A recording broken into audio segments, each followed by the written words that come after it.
भारत माझा मध्ये आपले सर्वांचे स्वागत आहे। तुडिये येथील महालक्ष्मी वर्धापन दिन 1 मे रोजी साजरा केला जातो। यावर्षी झालेल्या वर्धापन दिनाच्या पूजेचा मान चंदगड विधानसभा आमदार माननीय शिवाजीराव पाटील यांच्या हस्ते करण्यात आला। याप्रसंगी माजी रोजगार मंत्री भरमोहन पाटील व चंदगड भाजपा अध्यक्ष शांतारामबापू पाटील उपस्थित होते। तुडिये गावातील महालक्ष्मी यात्रा सन 2007 साली पार पडली। यानंतर दरवर्षी 1 मे रोजी महालक्ष्मी वर्धापन दिन साजरा केला जातो।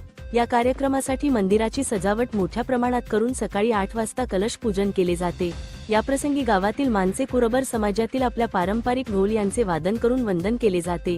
या दिवशी गावातील सर्व महिला दिवसभर श्री महालक्ष्मी देवीच्या ओटी भरणीचा सोहळा परंपरागत चालवला जातो। संध्याकाळी ठीक 7:30 वाजता या महालक्ष्मी देवीचे महापूजन केले जाते। या महापूजेचा मान कर्तव्यदक्ष आमदार व आपल्या कामाच्या माध्यमातून सर्व कार्यकर्त्यांच्या मनात घर केलेले चंदगड विधानसभेचे आमदार माननीय शिवाजीराव पाटील यांच्या हस्ते करण्यात आला। या आरतीसाठी गावातील सर्व भक्त रात्री 8 वाजता एकत्र जमून महाआरती केली जाते। महाआरतीनंतर प्रसाद दिला जातो। प्रत्येक घरातून पुरणपोळी व इतर गोड पदार्थाचा नैवेद्य पाईप पाहुण्यांना बोलवून दिला जातो।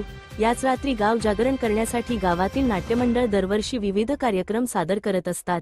यावर्षीच्या कार्यक्रम प्रसंगी भाजपा चंदगड अध्यक्ष माननीय श्री शांताराम बापू पाटील यांनी आमदार व आपल्या माध्यमातून गावासाठी केलेल्या विकास योजनांचा आढावा आपल्या भाषणातून व्यक्त केला। त्याचबरोबर ते पुढे बोलताना म्हणाले, तुडिये गावाचा विकास आपले कर्तव्य असून येत्या 4 वर्षात गावातील सर्व समस्या सोडवण्याचे आश्वासन दिले। जय हिंद।